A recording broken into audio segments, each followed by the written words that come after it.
Meditation, why bother? Practicing meditation is not easy. It requires a lot of time and energy.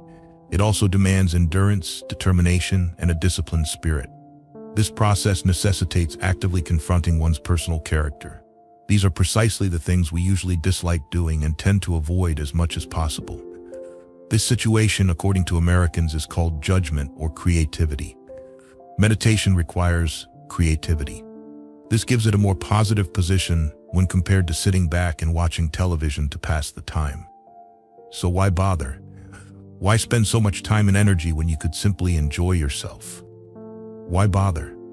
The answer is simple. Because you are human. And just because you are human, you can recognize that you are subject to life's inevitable dissatisfactions.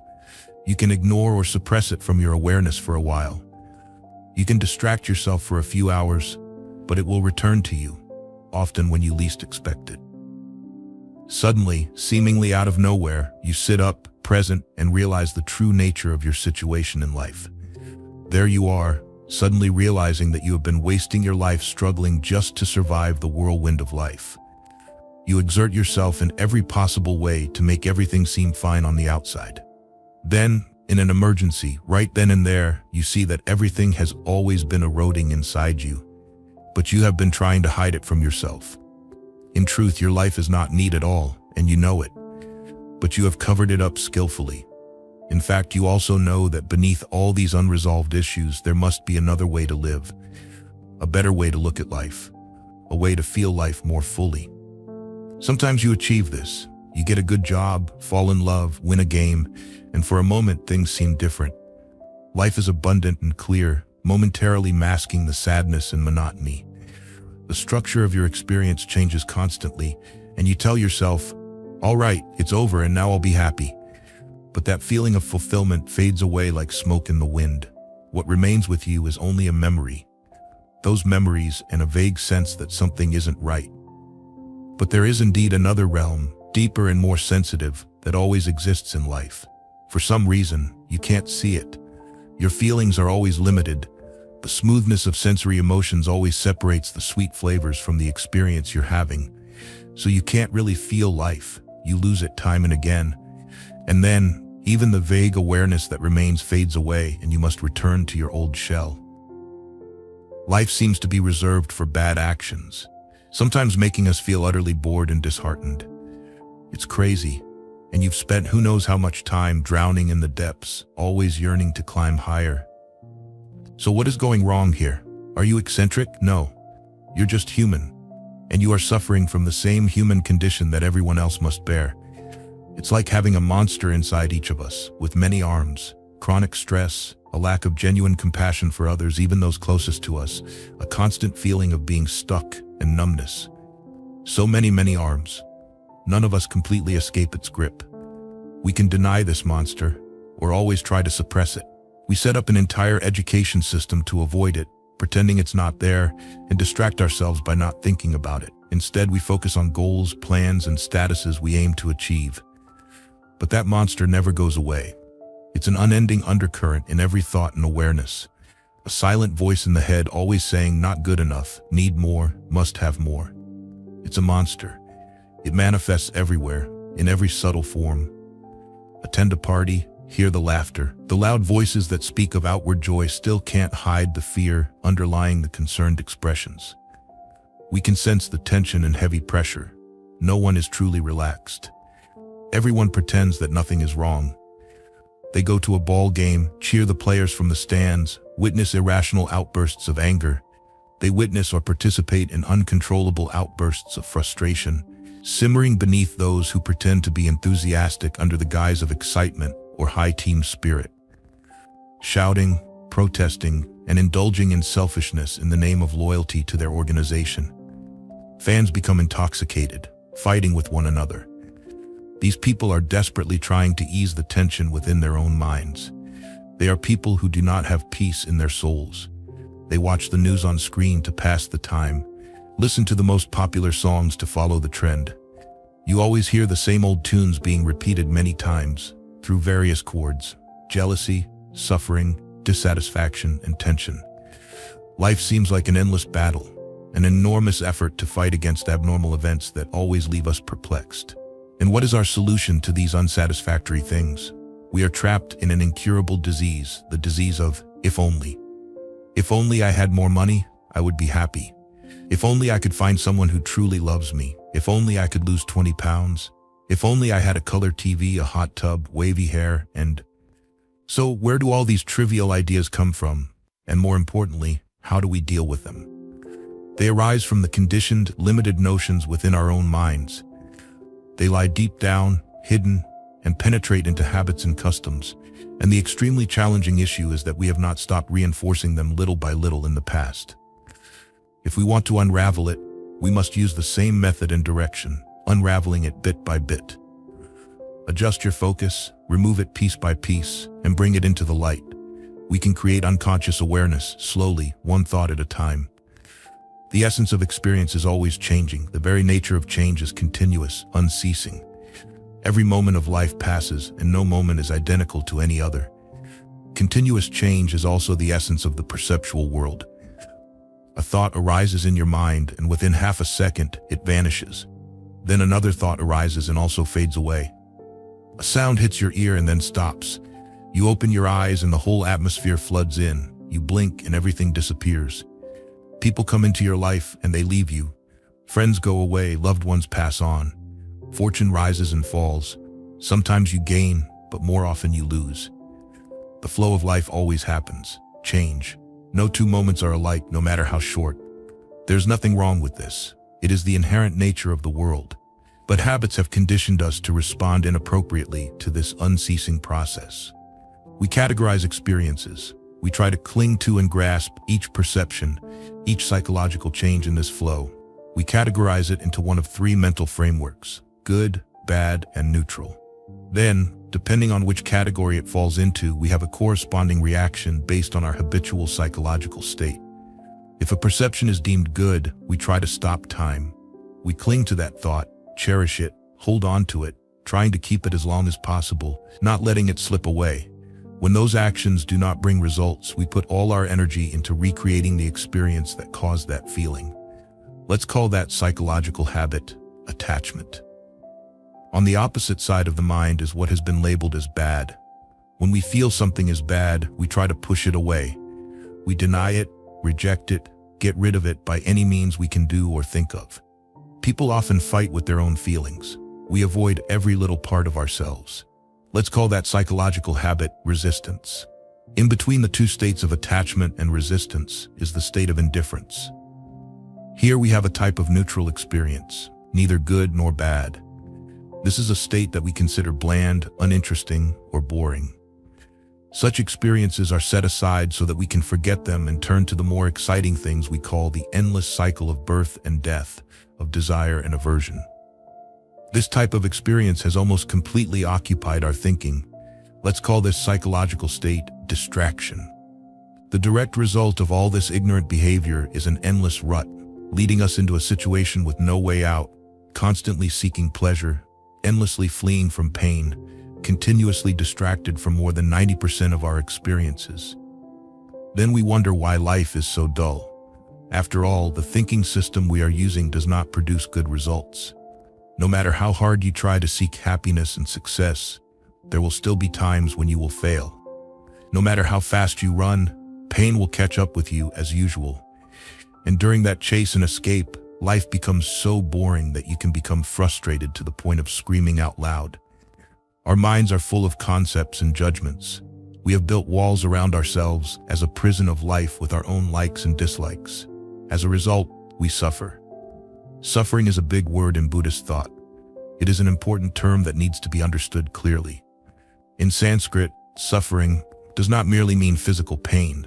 It also means the dissatisfaction deep within the subconscious, a part of the cycle of birth and death. The Buddha once said, "The essence of life is suffering." At first glance, this seems overly passive and pessimistic to the point of being absurd. After all, we do have moments of joy and happiness, don't we? No, not entirely. But on a worldly level, it seems that way. Take any moment when you truly feel content and examine it carefully. Beneath that joy, you will find an underlying tension.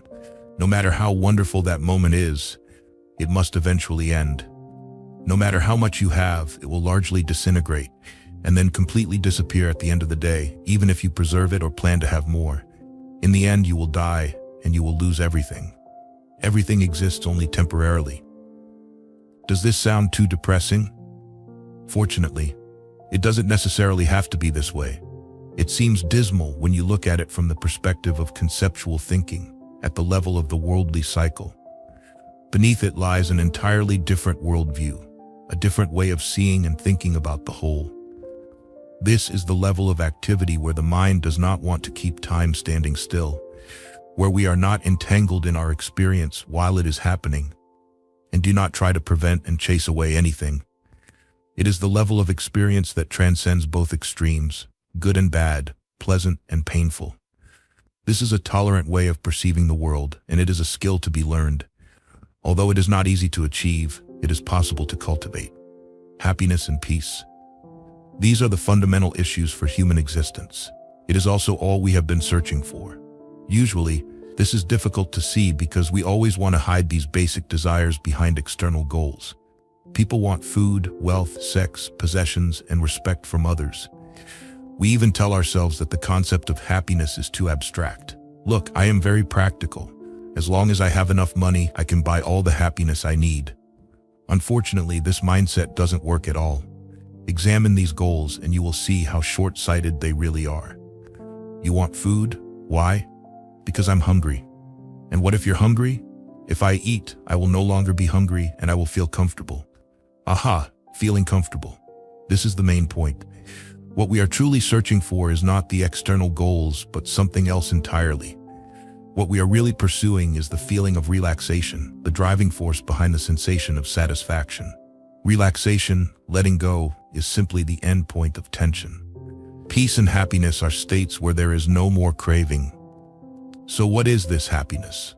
For most of us, complete happiness means having everything we want, having control over everything, having power like a king, making the world change according to our whims.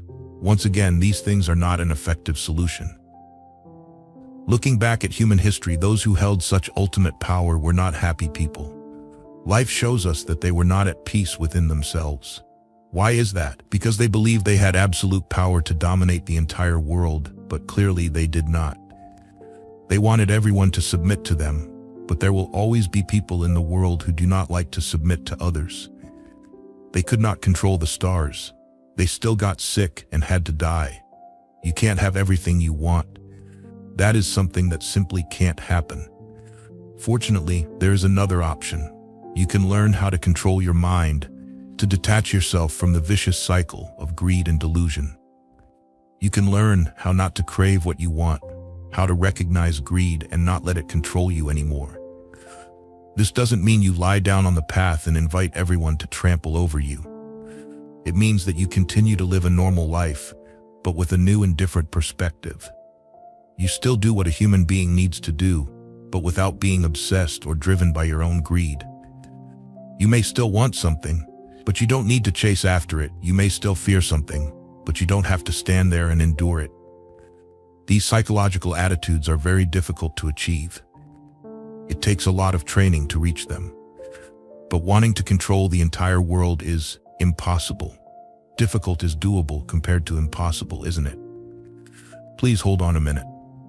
Talking about peace and happiness, isn't that what human civilization has always been aiming for? We have built monumental structures like skyscrapers, highways, vacations, multicolored television, benefits like medical therapy, sick leave, social security, income support, etc. All of these are intended to provide some level of peace and happiness for humans. Yet the rate of mental illness continues to rise and social problems continue to escalate. The streets are still full of criminals and extremists. When you step outside, just a moment of inattention could have someone snatching the watch off your wrist.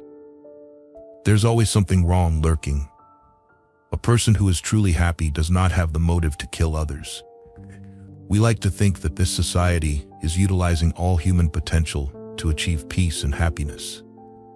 We are only beginning to realize that humans have paid too high a price at the cost of the spiritual and emotional fabric of humanity for the overwhelming development in the material realm. and we continue to pay the price for this mistake. A case in point is the moral decay and spiritual degradation of American society today, and there are many issues that need addressing in this regard. The best place to start is with our spiritual side. By looking inward carefully, honestly, and objectively, each of us will see moments of "I am a thug" or "I am a madman." We will learn to see these moments clearly, without condemnation, so that we can grow and live more positively.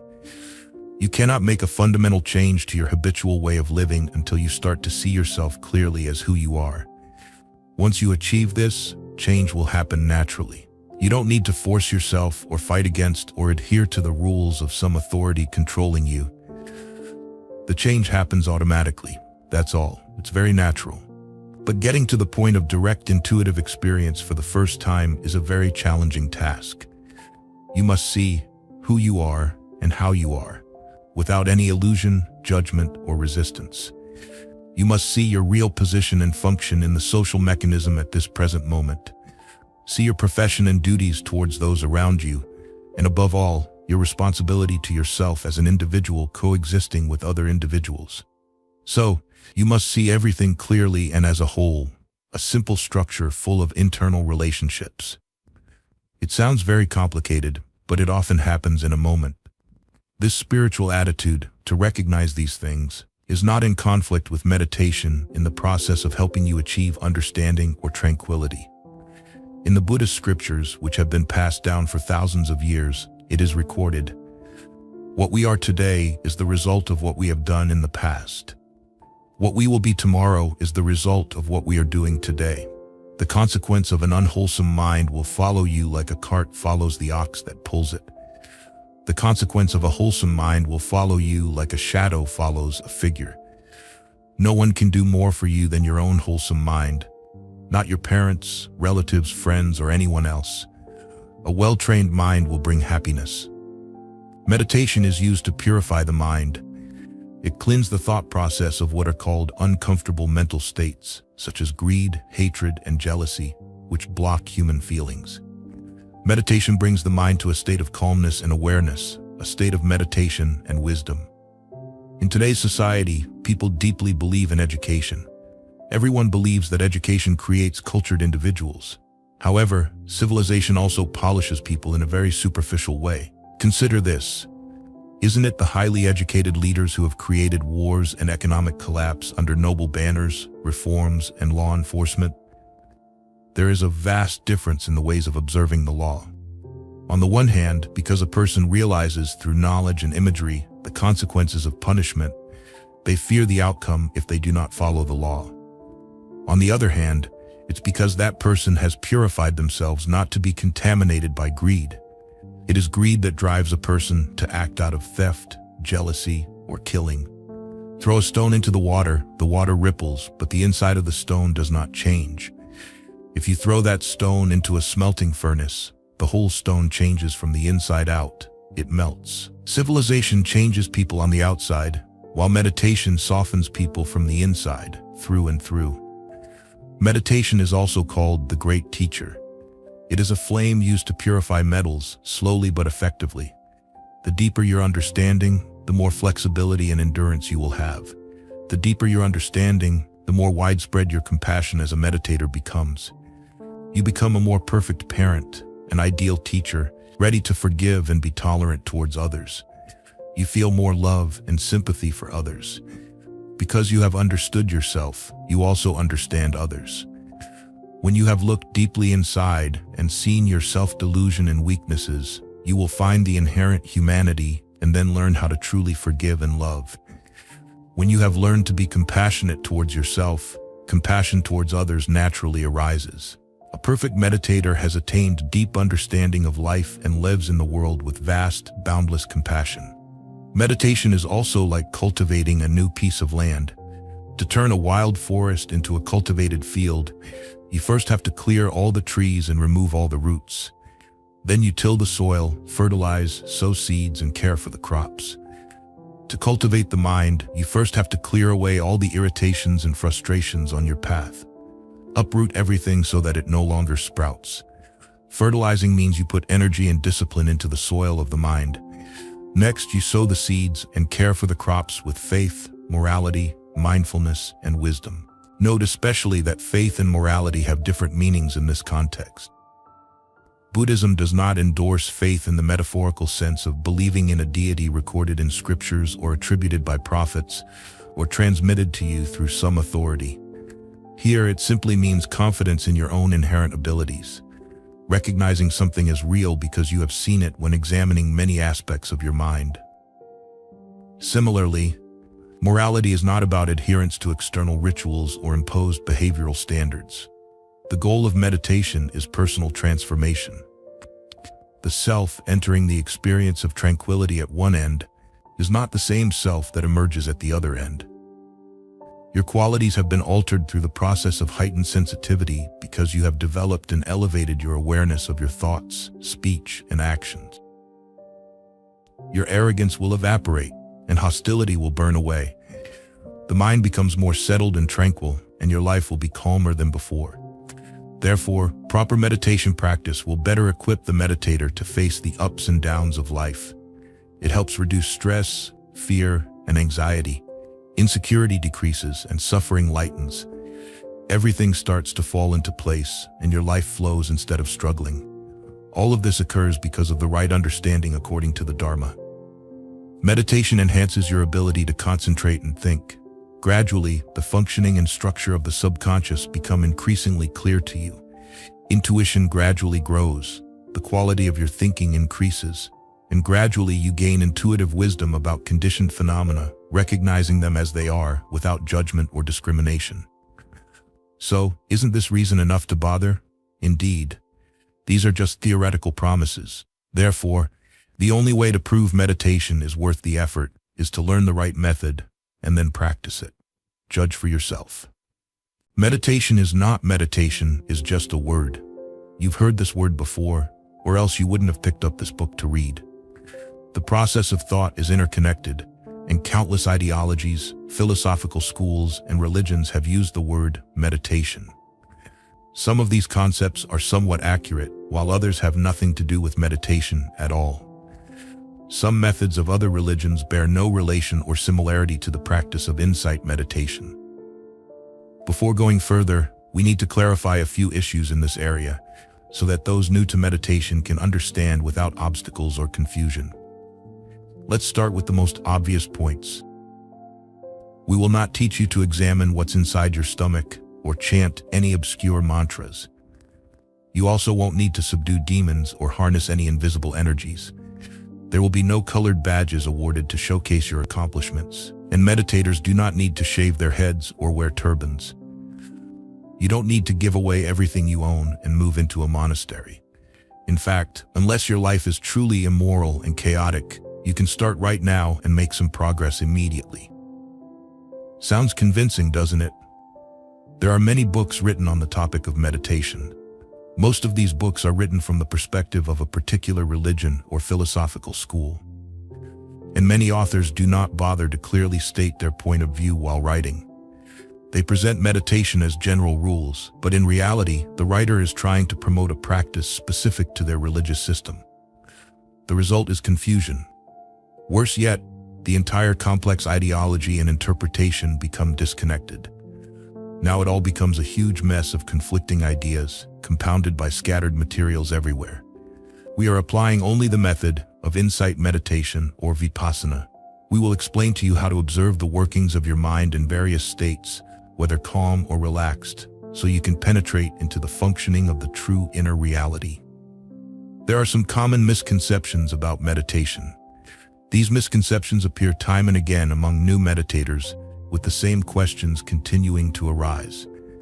It's best to address these issues immediately, as they are preconceptions that obscure progress from the very beginning. We will tackle each preconception one by one to break them down. Misconception number 1. Meditation is just a relaxation technique.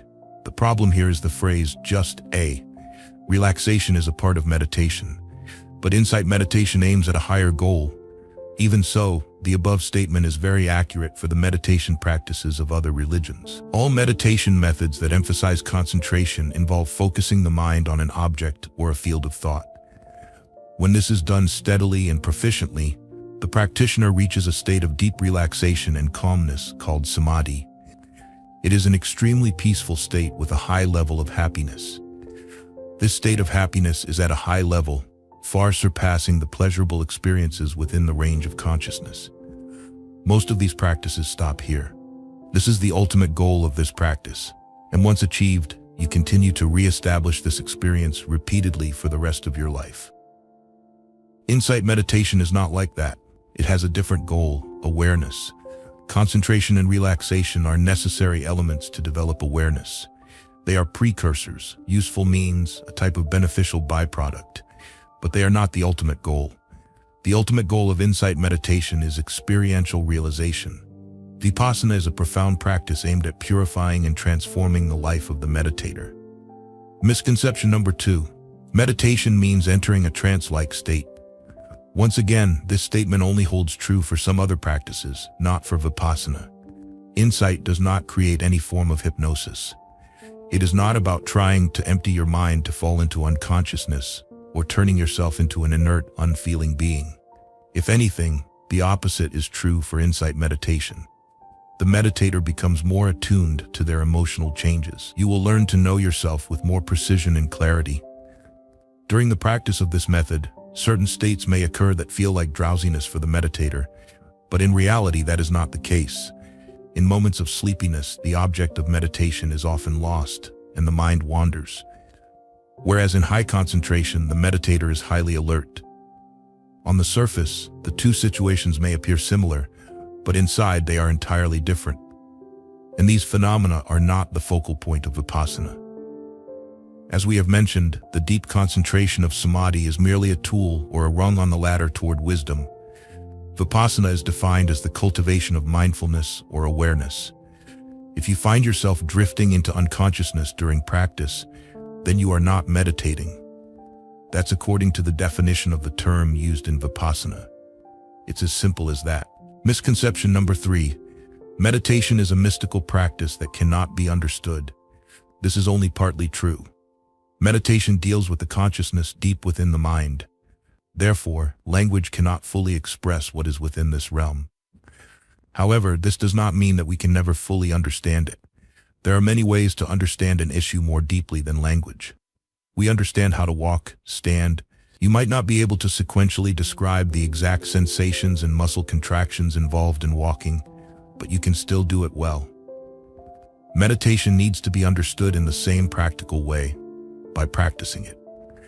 It is not something you can learn through an abstract course. It must be learned through experience. Meditation is not a formulaic exercise that produces predictable results when certain variables are input. You cannot predict what will happen in any meditation session. Each session is an adventurous period for exploration and experience.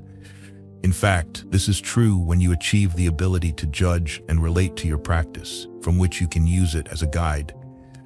This indicates that you often lose your way during practice, leading to periods of stagnation. Learn to look at each moment as the only moment existing in this universe. This is the most crucial point in insight meditation. Misconception number 4. Meditation is for developing supernatural powers. No, the goal of meditation is to develop awareness. Learning to read your mind is not the ultimate goal. The final objective is not the ability to levitate, but liberation. There is a relationship between psychic phenomena and meditation, but this relationship is highly complex. In the early stages of meditation, these phenomena may arise. Some meditators may experience certain intuitions or past life recollections that others may not.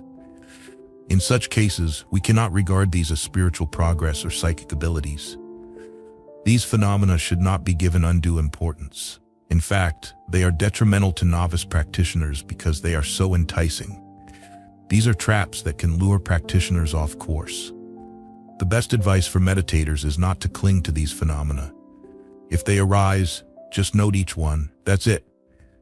If they don't arise, that's fine too. They usually won't occur. At some point in the practice, a meditator may engage in specific subjects to develop spiritual powers, but this only happens in later stages. After the meditator has attained deep levels of samadhi, they may have the ability to use this power without being controlled or destroyed by it. The practitioner will develop this power solely to serve others.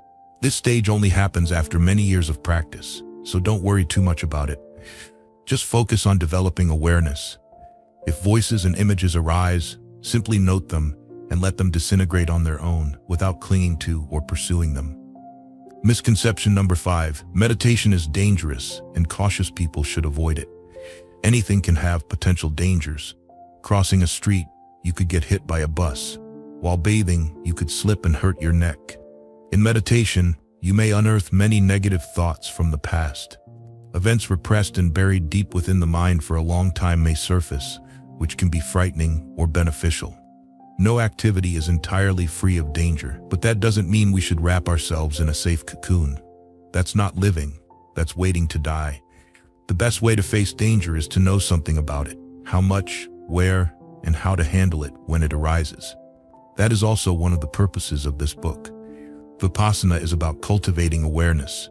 The essence of the process is not dangerous, but rather the opposite. Increasing awareness is a defense against danger. If done correctly, meditation is a very gentle and slow process. Practice slowly, gradually, and develop your practice by allowing it to happen naturally. Nothing should be forced.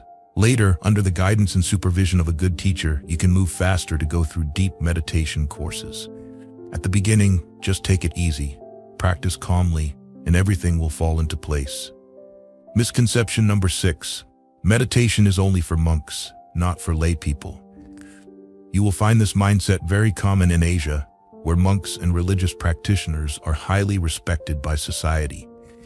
This situation is similar to the attitude Westerners have towards movie stars and famous athletes. Such people have been built up into role models, inflated far beyond the value of their own lives, and have been endowed with all sorts of attributes that few people actually possess. Even in the Western world, we have this mindset about meditation. We always expect meditators to be such revered figures that when they put a piece of butter in their mouth, the butter doesn't dare to melt. Just being near these people seems to dispel all illusions. Meditators must always exhibit immense energy and inspiration. They live lives filled with powerful words. Of course, this may be true for many meditation masters, but they do not meditate because they are monks. Rather, the opposite is true. They became monks because they meditate. Meditation is the process that brought them to that point of becoming monks, and they began their practice before they became holy. This is an important point. Many meditators seem to think that one must become completely virtuous before beginning to meditate. This approach does not yield fruitful results for practice. A moral foundation requires a certain level of psychological self-control. That is a prerequisite. When you have no self-control, you cannot implement any moral teachings. And if your mind is constantly in chaos like a blender spinning blades, self-control cannot exist. Therefore, psychological attitude must come first. There are 3 components of the Buddhist meditation method: morality, sila, concentration, samadhi, and wisdom, panya. These 3 components develop together during the meditator's practice. Each part influences the other 2, so the meditator must cultivate all 3 simultaneously, not separately. When you have the wisdom to understand situations truly, you will naturally have compassion for all beings. Compassion means that the meditator automatically restrains themselves from engaging in thoughts, actions, or speech that could harm themselves or others. Thus, the meditator's behavior naturally becomes highly ethical. You only create problems when you cannot understand things clearly. If you cannot see the consequences of your actions, you will easily be confused. Those who want to wait until they are entirely virtuous before meditating will never get around to it. It's like the saying of an ancient sage, "This person is waiting for the ocean to be completely calm before bathing in it." To better understand this relationship, imagine a system of moral principles. The lowest level is adherence to principles and rules set by someone else. It could be a prophet you favor, or a leader, spiritual guide, or your parents. No matter who sets the rules, at this stage, you only need to know them and follow them. A robot can do this. Even an African chimpanzee can do it if the rules are simple enough, and it gets whipped every time it breaks the rules. At this level, no meditation is required, just a set of rules and a person with a whip. The next level of moral principles involves following the rules but without a whip-wielding overseer. You follow them because these rules have become ingrained in your mind. You reprimand yourself each time you violate them. This level requires some self-control. If your thinking patterns are chaotic, so will your behavior. The level of psychological refinement will reduce psychological confusion. The third level of moral principles can be called the foundation of morality. At this level, all the necessary measures in the entire moral system we're discussing form a dynamic system of true measurement. At the highest level, morality, the individual does not follow rules set by any authority. They choose their own behavior, depending on the necessary conditions. This level of morality requires true understanding and the ability to judge all aspects of a situation to find a dynamic, adaptable solution for each circumstance. Moreover, each individual decides what is necessary to overcome their own limited views. They must see the whole situation from an objective perspective, impartial to their own needs and those of others. In other words, they are not bound by greed, hatred, jealousy, or all the selfishness that usually clouds their vision compared to others' perspectives. Only then does that person choose the clearest and most appropriate actions for the situation at that time. This level of morality certainly requires meditation practice unless you are naturally born a saint. There is no other way to gain this skill. Moreover, such training is extremely difficult. If you try to juggle multiple aspects of the issue in your mind, you will only exhaust yourself. Intelligence cannot keep too many balls in the air at once. It will become overloaded. Fortunately, the deeper levels of consciousness can easily carry out this process. Meditation can accomplish this stage for you. It's a mysterious feeling. One day you face a problem, say dealing with Uncle Herman's divorce. Clearly there is no good solution and the massive mess of entanglements leaves you feeling anxious. The next day, while washing dishes and thinking about something else, a good solution suddenly arises. It jumps out from the subconscious and you say, "Aha," and the problem is solved. This kind of intuition can only occur when you step out of the cycle of reasoning around the issue and give the subconscious a chance to devise a solution. Consciousness only stands in the way, making events more stagnant and difficult. Meditation teaches you how to escape the cycle of thought. It is a spiritual art for problem solving and also a useful skill in everyday life. Meditation does not necessarily have to be reserved for ascetics and hermits. It is a practical skill that can be used in daily events and immediately applied to the lives of everyone. Meditation is not from another world. Unfortunately, this truth creates a problem for some types of meditators. They practice with the expectation of immediately perceiving the celestial realm. What they often gain is a way to sweep away afflictions and solve life's difficulty. They become unnecessarily disappointed. The sediment must be removed first. The voice of angels takes a long time. Misconception number 7. Meditation is an escape from reality. Not true. Meditation is about integrating into reality. It does not isolate you from life's suffering, but helps you delve deeply into life in all its aspects so you can penetrate the wall of suffering and transcend pain. Vipassana is a practice carried out with a clear intention to face reality, experience life as it is, and confront what you find. It helps you rid yourself of illusions and transcend all self-deception at any time. What is there, is there. You are who you are at this moment. Deceiving yourself about your flaws, self-encouragement, and justification only further binds you to the illusion. Vipassana is not intended to forget the self or hide a meditator's difficulties. It teaches you how to see yourself as you are, to see what is there and accept it fully. Only then can you change them. Misconception number 8. Meditation is a good way to achieve bliss. Well, yes and no. Meditation can sometimes penetrate into states of tremendous happiness, but that is not the ultimate goal and does not always happen. Moreover, if you meditate with that goal in mind, the chances of these states occurring are lower than if you meditate with the correct aim of developing awareness. Happiness is the result of relaxation, and relaxation is the result of letting go of tension. Seeking happiness through meditation injects tension into the process, affecting all conditions related to it. It's a dilemma. You can only be happy when you're not chasing it. Compared to the state of euphoria and feeling wonderful, which you may pursue, there are easier ways to achieve it. These are available at inns or shady corners down the street, everywhere in town. Euphoria is not the goal of meditation. It is a byproduct that can happen, a kind of delightful side effect that lasts longer with prolonged meditation. You won't hear any denial of this from long-term meditators. Misconception number 9, meditation is selfish. On the surface, it may seem that way. The practitioner sits motionless on the meditation cushion in the corner of the room like a wooden statue. Is that person donating blood? No. Are they busy helping disaster victims? Also no. But consider the motivation of that person. Why are they doing this? Their intention is to purify their own mind of anger, prejudice, and cruelty. They actively participate in the process of eliminating greed, tension, and indifference. These mental states have been obstructing the practitioner's compassion for others. Unless these states are removed, all the good the practitioner has done, is doing, and will do is just a way to nurture their ego. Egoism, under the guise of helping, is the most popular facade of all time. Those in supreme power are the loudest about their noble deeds. The Islamic courts were all conducted to bring about the welfare of the majority.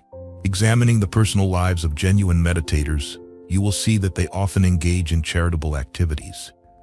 You are less likely to see them acting like participants in missionary campaigns, ready to sacrifice any individual for the sake of religious devotion. In fact, we are more selfish than we think.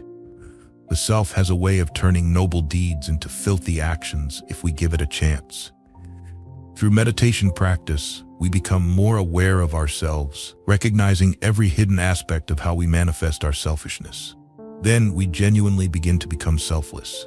Purifying our selfishness is not a selfish act. Misconception number 10. When you meditate, you sit there thinking lofty thoughts. Not true. There are some systems of contemplation that do this, but not vipassana. Vipassana is about cultivating awareness. Awareness of what is here, whether it is noble truth or the worst filth. Whatever is here in the present moment. Of course, good, noble thoughts may arise during the practice. Surely this is unavoidable and does not need to be sought out. They are merely wholesome feelings that are contingent. Vipassana is a simple practice. It involves intuitive experiences about the conditions of one's life without bias or imposing states upon them. Vipassana meditation is watching your life unfold moment by moment without judgment. What arises will be revealed as it is. It is that simple. Misconception number 11. After just a few weeks of meditation, all my problems will disappear. Unfortunately, meditation is not a miracle cure for all ailments. You will see changes immediately, but the real effects may take many years to become evident. That is the way of the universe. Nothing precious can be achieved overnight. Meditation is even more challenging in some aspects. It requires a long-term and sometimes very arduous discipline. In each meditation session, you will gain a little, but these achievements are often very subtle. They happen at the deepest level of the mind and will manifest later.